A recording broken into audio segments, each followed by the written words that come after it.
بسم اللہ الرحمن الرحیم۔ السلام علیکم ناظرین، فدا عدیل ہوں اور آپ میرا یوٹیوب چینل دیکھ رہے ہیں۔ میرے ہاتھ میں یہ کارڈ دیکھ رہے ہیں آپ، یہ خیبر پختونخوا اسمبلی کا داخلہ پاس ہے۔ یہ اسمبلی سیکریٹریٹ کی طرف سے جاری کیا جاتا ہے، اور یہ جو میرے ہاتھ میں کارڈ ہے اس پہ میرا نام لکھا ہوا ہے، اور یہ میڈیا کارڈ ہے، پریس کارڈ ہے۔ یعنی میڈیا کے جو دوست ہیں وہ اس کارڈ کے ذریعے اسمبلی میں داخل ہو سکتے ہیں۔ اس کے پیچھے لکھا ہوا ہے کہ جو بھی اس کارڈ کا حامل ہے اس پر یہ پابندی ہوگی کہ یہ اسمبلی ہال کے اندر خاموشی سے بیٹھے گا، اور یہ زیادہ موومنٹ نہیں کرے گا۔ یعنی جو گیلریز ہیں وہاں سے زیادہ اترے گا نہیں، موومنٹ زیادہ نہیں کرے گا، اور یہاں پر سخت پابندی ہوگی تمباکو نوشی پر، سگریٹ نوشی آپ نہیں کر سکتے۔ آج ان تینوں پابندیوں کی خلاف ورزی ہوئی، اور یہ مہمانوں کے جو انٹری کارڈز ہوتے ہیں، جو داخلہ پاس ہوتے ہیں اس قسم کے، ان کے لیے بھی یہی ہدایات ہیں۔ میں اگر ایک میڈیا پرسن کی حیثیت سے اس کارڈ کے بغیر اسمبلی کے احاطے میں داخل نہیں ہو سکتا، کیونکہ مین گیٹ پر ہی یہ پاس جو ہے یہ چیک کیا جاتا ہے، اور پھر جب آپ داخل ہوتے ہیں احاطے میں خیبر پختونخوا اسمبلی کے، تو پھر جو ہال کا مین گیٹ ہے یہاں پر بھی یہ کارڈ دیکھا جاتا ہے۔ زیادہ تر جو سینئر ساتھی ہیں جو میڈیا کے، ان کو زیادہ یہ کارڈ دکھانے کی ضرورت نہیں ہوتی، کیونکہ اسمبلی کا جو عملہ ہے وہ خاصا کوآپریٹو بھی ہے، اور یہ پہچانتا بھی ہے، کیونکہ ہم ایک عرصے سے اسمبلی کو کور کرتے رہے ہیں۔ اسمبلی کے اجلاس جتنے بھی سیشنز ہیں، پرانا جو ہال تھا اسی کے ساتھ متصل ہے، جو نئی بلڈنگ ہے اس میں بھی میں نے کور کیا ہے اسمبلی کو۔ جب یہاں پر متحدہ مجلس عمل کی پہلی حکومت بنی تھی، اور پہلی دفعہ جب حافظ اختر علی صاحب نے، جو مردان سے MP تھے، جب ظہر کا یا غالباً عصر کا وقت ہوا تو انہوں نے باقاعدہ فلور کے اوپر کھڑے ہو کر اذان دی تھی۔ وہ اسمبلی میں مجھے یاد ہے، وہ پریس گیلری بھی مجھے یاد ہے۔ ایک مختصر سا حال ہوا کرتا تھا۔ آج جو کچھ ہوا خیبر پختونخوا اسمبلی میں، اس کا آنکھوں دیکھا حال میں آپ کو بتانا چاہتا ہوں۔ اس اجازت نامے کے بغیر ہزاروں لوگ آج خیبر پختونخوا اسمبلی میں داخل ہوئے۔ وہ مین گیٹ پر جو حصار ہوتا ہے سیکیورٹی کا، اس کو توڑتے ہوئے اندر داخل ہوئے۔ بہرحال ہال کے اندر جو 2 گیٹس ہیں اس کو توڑتے ہوئے ہال کے اندر داخل ہو گئے، اور پھر آپ نے اس اسمبلی کا تماشا دیکھا۔ اس اسمبلی یا مقدس ایوان کے الفاظ ہم استعمال کرتے ہیں کہ جی منتخب ایوان ہے، اس کا اپنا تقدس ہے، وہ تقدس پامال کیا گیا۔ اور وہ تقدس کیوں نہ پامال ہو؟ جب ایک منتخب ایوان کے اوپر باہر سے جوتا پھینکا جاتا ہے، جب ایک منتخب ایوان کے اوپر باہر سے بوتل انڈیلی جاتی ہے، جب ایک منتخب ایوان کے اوپر مختلف قسم کی چیزوں سے حملہ ہوتا ہے، جب اس پر جوتا باری ہوتی ہے، تو پھر اس ایوان کا کیا تقدس رہ جاتا ہے؟ اور جس طریقے سے منتخب ایوانوں کے ساتھ ہوتا رہا ہے پاکستان میں، تو آج اگر ایوان کے اندر سے مناظر دیکھ لیے، خیبر پختونخوا اسمبلی کے اندر سے مناظر دنیا نے دیکھ لیے، تو کیا اتنا بڑی چیز ہو گئی کہ لوگ اس پر تبصرے کریں؟ آج جو ہزاروں لوگ داخل ہوئے خیبر پختونخوا اسمبلی میں، یہ بڑا رسکی دن تھا، کیونکہ جب بھی اس قسم کا اجلاس ہوتا ہے تو ہم نے یہ دیکھا ہے کہ چونکہ ایک تو پورے صوبے سے منتخب ارکان جو ہیں، خیبر پختونخوا اسمبلی کے جو منتخب ممبرز ہیں، وہ ایک ہی جگہ پہ اکٹھے ہوتے ہیں، اور جو جمہوریت کو نقصان پہنچانے والے عناصر ہیں، وہ ظاہر ہے کہ ان کو تمام MPAs جو ہیں وہ ایک ہی جگہ پر دستیاب ہوتے ہیں۔ یہ جو تخریب کار عناصر ہوتے ہیں، دہشت گرد عناصر جو ہوتے ہیں، تو اس کے لیے غیر معمولی سیکیورٹی کے انتظامات کیے جاتے ہیں۔ خیبر روڈ، جہاں سے آگے پھر کور کمانڈر ہاؤس ہے، اور جہاں سے پھر دوسری سڑک پہ نشتر ہال ہے، اور یہی وہ جگہ ہے، ایک چوک ہے، ریڈیو پاکستان کی عمارت ہے جس کو 9 مئی کو نظر آتش بھی کیا گیا تھا۔ تو یہاں پر ایک ہجوم تھا گاڑیوں کا، ایک رش لگا ہوا تھا، اور جس کی وجہ سے عام شہریوں کو بھی شدید مشکل صورتحال کا سامنا کرنا پڑا۔ آدھے گھنٹے سے زیادہ ہم اس رش میں پھنسے رہے، اور پھر جب ایک قافلہ آیا وزیر اعلیٰ، نامزد وزیر اعلیٰ خیبر پختونخوا کا، تو اس میں ہمیں بھی اپنی گاڑی اندر لے جانے کا موقع ملا۔ یہاں پر ہمارا یہ پاس کسی نے نہیں دیکھا۔ ہاں، اسمبلی کا سٹاف ہمیں جانتا تھا، تو ہمیں مین گیٹ کے اوپر کوئی دقت نہیں اٹھانی پڑی۔ اس کے بعد کیا ہوا کہ جو رش میں نے دیکھا، کوئی صورتحال ایسی نہیں تھی کہ جی ہم اندر داخل ہو سکیں، کیونکہ اگر دروازہ ایک بندے کے لیے کھلتا تو پھر ساتھ میں 150 200 300 لوگ جو ہیں وہ زبردستی اندر داخل ہو جاتے، ایسی صورتحال تھی۔ موقع ملا، میں اور میرا ایک کیمرہ مین اندر داخل ہو گئے، کامیاب ہو گئے، یہ مارکا ہم نے سر کر لیا، اور پھر ہماری ایک دوسری ٹیم جو تھی وہ باہر رہ گئی۔ اندر جانے والے باہر نہیں جا سکتے تھے، ایسی صورتحال ایک موقع پر پیدا ہو گئی تھی، اور جو باہر رہ گئے تھے وہ اندر نہیں داخل ہو سکتے تھے۔ اس میں ظاہر ہے کہ ایم پی ایس آتے رہے، ان کے لیے دروازے کھلتے رہے، ایک ایم پی اے کے لیے دروازہ کھلتا تو 50-60 لوگ زبردستی داخل ہو جاتے، ہاتھا پائی ہوئی، اسمبلی کا عملہ اس میں زخمی بھی ہوا، چوٹیں بھی آئیں، ہمارے کچھ صحافی دوستوں کو چوٹیں آئیں، پریس گیلری کے اوپر قبضہ، مہمانوں کی گیلری پر بن بلائے مہمانوں کا قبضہ، اسی طرح آفیسرز گیلری پر مہمانوں کا قبضہ، بن بلائے مہمانوں کا قبضہ، اور جو اوپر گیلریز ہیں اس ہال کے، وہاں پر بھی ہم نے یہی صورتحال دیکھی، جہاں پر 600-700 لوگوں کی گنجائش تھی، وہاں پر 2-2.5 ہزار لوگ نظر آ رہے تھے۔ اور پھر مجھے کسی نے بتایا کہ اسمبلی کی طرف سے جو پاس جاری کیے جاتے ہیں، یعنی ایم پی ایس کی ڈیمانڈ ہوتی ہے کہ جی ان کے اتنے مہمان آئیں گے تو ان کے لیے پاس جاری کیے جائیں، تو یہ تقریباً 2200 سے زیادہ پاس جو ہیں وہ جاری کیے گئے، کچھ لوگوں نے مجھے کہا کہ 2500 تک پاس جاری کیے گئے ہیں۔ تو ایک تو ظاہر ہے کہ اسمبلی کا سٹاف تو مجبور ہے، ایم پی ایس نے جو ڈیمانڈ رکھی ہے تو اس کو تو پورا کرنا ہے، اسی طرح میڈیا کی ایک سے زیادہ ٹیمیں، کیونکہ عموماً جب ایک معمول کا اجلاس ہوتا ہے تو پھر اس میں ایک ٹیم ہی کافی ہوتی ہے، ایک رپورٹر، ایک کیمرہ مین، اور باقی اگر الیکٹرانک میڈیا کی ٹیم ہے تو اس کا ٹیکنیکل سٹاف تو باہر ہی ہوتا ہے۔ یہاں پر چونکہ پہلا دن تھا، حلف برداری تھی ایم پی ایس کی، اور میڈیا بھی ظاہر ہے کہ زیادہ تعداد میں آیا ہوا تھا، اور جو اندر کی صورتحال ہم نے دیکھی اور جس سیاسی تربیت کی ضرورت میں نے آج محسوس کی، میں نے خود جو اپنی آنکھوں سے نظارہ کیا، وہاں پر لوگ ایک دوسرے کے ساتھ بحث بھی کرتے رہے، کیونکہ صرف ایک پارٹی کے کارکن وہاں پر نہیں تھے، مخالف سیاسی جماعتوں کے کارکن بھی تھے، اور اس میں پھر آپ نے جب اسمبلی کا اجلاس ابھی باقاعدہ شروع نہیں ہوا تھا اور مسلم لیگ نون کی صوبیہ شاہد داخل ہوئیں ایوان میں، تو جس طریقے سے ان کے خلاف نعرہ بازی کی گئی، جس طریقے سے طارق امان کے خلاف نعرہ بازی کی گئی، جس طریقے سے ہشام انعام اللہ کے خلاف نعرہ بازی کی گئی، جس طریقے سے جلال خان جو مسلم لیگ نون کے ہیں ان کے خلاف نعرہ بازی کی گئی، اور اسی طرح ارباب وسیم حیات جو پی ٹی آئی پی کے ہیں،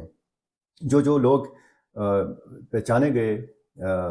کارکن ان کو پہچانتے تھے کہ جی ان کا کسی زمانے میں تحریک انصاف کے ساتھ تعلق تھا، یا یہ مسلم لیگ نون کا ہے، یا یہ جے یو آئی کا ہے، تو ہم نے ساتھ ساتھ پھر لوگوں کو دیکھا کہ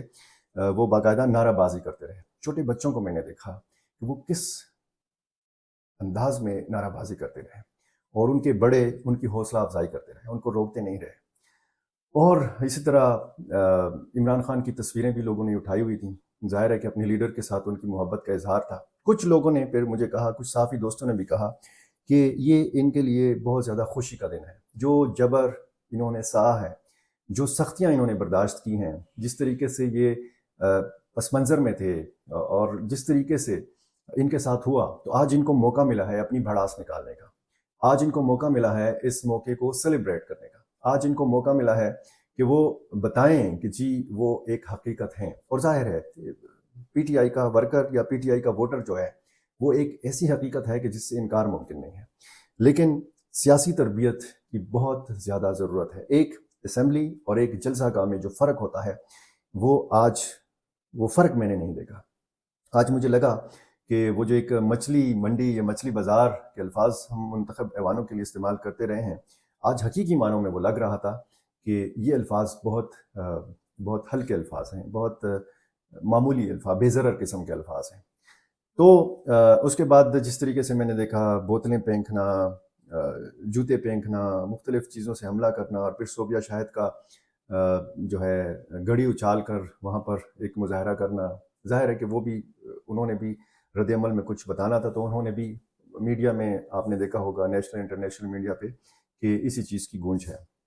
اب تشویشناک صورتحال یہ تھی کہ جب باقاعدہ حلف ہوا اور یہ مہمان ایک ایک کر کے دستخط کرتے گئے، تو اس دوران بھی ہلڑ بازی رہی، نعرہ بازی کی جاتی رہی، نازیبا نعرہ بازی بھی کی جاتی رہی، اور نیچے جو ایم پی ایس تھے، جس بھی سیاسی جماعت سے تعلق ان کا تھا، وہ اپنے کارکنوں کو نہیں روک رہے تھے، ان کو منع نہیں کر رہے تھے۔ اسپیکر نے جب آغاز کیا، اچھا اس سے پہلے جب تلاوت کلام پاک ہو رہی تھی تو 1 منٹ کے لیے بھی یہ نعرہ بازی نہیں رکی، تلاوت بڑا مشکل سے لوگوں کو سنائی دی، اور باقاعدہ پھر اس کا ترجمہ بھی ہوتا ہے، اس دوران بھی نعرہ بازی ہوتی رہی۔ پھر جب مرحومین کے لیے دعا کا کہا گیا ایک ایم پی اے صاحب کو، تو انہوں نے عربی کی کچھ آیات پڑھی، دعا جو جتنے بھی شہداء ہیں ان کے لیے، جتنے بھی مرحومین ہیں ان کے لیے دعائیں مغفرت ہوئی۔ تو اس دوران میں نے محسوس کیا کہ تھوڑا حال جو ہے وہ پرسکون ہو گیا تھا۔ اسپیکر مشتاق غنی بار بار لوگوں کو کہتے رہے کہ آپ خاموش ہو جائیں ورنہ میں اسمبلی کا اجلاس ملتوی کر دوں گا۔ وہ اجلاس کہ جس میں ابھی حلف بھی ممبران نے نہیں اٹھایا تھا، اس اجلاس کے حوالے سے اسپیکر مشتاق غنی نے کہا کہ آپ خاموش ہو جائیں ورنہ مجھے اسمبلی کا اجلاس ملتوی کرنا پڑے گا۔ اس حد تک حالات خراب تھے۔ اب آنے والے دنوں میں کیا ہوگا؟ آنے والے دنوں میں بہت بھاری ذمہ داری اس اسمبلی کے اوپر عائد ہوتی ہے۔ یہ اسمبلی جو ہے، یہ ایک ایسی اسمبلی ہے کہ جس پر پورے پاکستان کی نظریں ہیں، جس کے اوپر پوری دنیا سے تحریک انصاف کے اور عمران خان کے چاہنے والوں کی نظریں ہیں۔ یہاں پر اس اسمبلی نے اور یہاں کی منتخب قیادت نے، میں کہنا یہ چاہ رہا ہوں کہ منتخب حکومت نے اپنا طرز عمل ایسا رکھنا ہے، ایک تو محاذ آرائی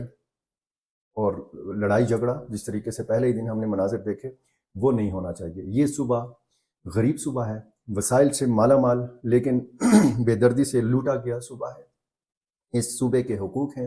اس صوبے کے واجبات ہیں، اس صوبے کے بقایا جات ہیں۔ اس صوبے اور اس منتخب ایوان میں جو مؤثر آوازیں تھیں، آج وہ مؤثر آوازیں ایوان کا حصہ نہیں ہیں، وہ مؤثر آوازیں باہر رکھی گئی ہیں، اور ان مؤثر آوازوں کو بتا دیا گیا ہے کہ آپ کی اوقات کیا ہے۔ تو اس اسمبلی کے اوپر اور اس منتخب حکومت کے اوپر اور علی امین گنڈا پور صاحب کے اوپر بہت بھاری ذمہ داریاں عائد ہوتی ہیں کہ وہ صوبے کا مقدمہ لڑیں، کیسے لڑیں۔ اب اگر موجودہ ایک نئے چہروں کے ساتھ بھی، تقریباً 60 سے زیادہ نئے چہرے ہیں، پہلی دفعہ منتخب ہو کے آئے ہیں، وہ اس صوبے کے حقوق کے حوالے سے، پختونوں کے حقوق کے حوالے سے، اور اس صوبے میں رہنے والی جتنی بھی قومیتیں ہیں، جتنی بھی زبانیں بولنے والے لوگ ہیں، ان کے حقوق کے حوالے سے کیسے اپنا کردار ادا کریں گے، یہ اب ان کی ذمہ داری ہے۔ تحریک انصاف کے اندر مشاورت ہوتی ہے، یہ میں نے سنا ہے، اور ایک نام ہم نے سنا تھا اسپیکر کے لیے کہ جی اسد کیسر صاحب کے بھائی جو ہیں عاقب اللہ، ان کا نام عمران خان نے تجویز کیا تھا اسپیکر کے لیے، لیکن کل رات سے اچانک پتہ نہیں کیا ہو گیا کہ عاقب اللہ کو ڈراپ کر کے بابر سلیم سواتی کا نام جو ہے وہ آگے لایا گیا، اور آج تمام ایم پی ایس بھی یہ بتا رہے تھے کہ جی اب خان صاحب نے فیصلہ بدل لیا ہے، اور اب بابر سلیم سواتی جو ہیں وہ اسپیکر کے عہدے کے امیدوار ہوں گے۔ اس فیصلے کے حوالے سے بھی طرح طرح کی باتیں ہو رہی ہیں، اختلافات کی باتیں ہیں۔ اختلافات ظاہر ہے کہ ہر بڑی جماعت میں ہوتے ہیں، اختلاف رائے ہوتا ہے، لیکن اس چیز کو کیسے سنبھالا جائے گا؟ اسد کیسر صاحب کے حوالے سے جب یہ پرویز خٹک صاحب کے ہمراہ تھے، وہ جو کچھ ملاقاتیں تھیں ان میں اسد کیسر صاحب بھی موجود ہوا کرتے تھے، تو پھر یہ کہا جاتا تھا، بڑا وثوق کے ساتھ کہا جاتا تھا، بڑا دعوے کے ساتھ کہا جاتا تھا کہ اسد کیسر صاحب بھی پرویز خٹک اور محمود خان کی طرح عمران خان کا ساتھ چھوڑ دیں گے، وہ شامل ہو جائیں گے پی ٹی آئی پی میں، لیکن انہوں نے نہیں چھوڑا، انہوں نے بھی شاید سختیاں برداشت کیں۔ مشتاق غنی صاحب کے حوالے سے کہا گیا ہے کہ جی وہ بھی اسپیکرشپ کے امیدوار تھے، لیکن جب انہوں نے دیکھا کہ وہ ان کی دال نہیں گل رہی اور عاقب اللہ آ رہے ہیں، تو یہ کہا جا رہا ہے، میں اس کی تصدیق تو کہیں سے نہیں کر سکا، لیکن میں نے آج یہ سنا ہے کہ انہوں نے کوئی ایسی گیم کے لیے کہ عاقب اللہ اسپیکر اب نہیں بن پائیں گے، اب بابر سلیم سواتی ہوں گے۔ اب کیبنٹ میں مشتاق غنی کی جگہ بنتی ہے یا نہیں بنتی، کیونکہ وہ بیرون ملک بھی رہے، انہوں نے اس طریقے کی سختیاں بھی برداشت نہیں کی جس طریقے سے باقی تحریک انصاف کے لوگوں نے سختیاں برداشت کی ہیں، یہ مجھے بتایا گیا، لیکن وہ ایک لائل رہنما ہیں پی ٹی آئی کے، انہوں نے ہمیشہ عمران خان صاحب کے بیانیے کی وکالت بھی کی ہے، ان کا پیغام بھی پہنچایا، اور جس طریقے سے انہوں نے ہزارہ میں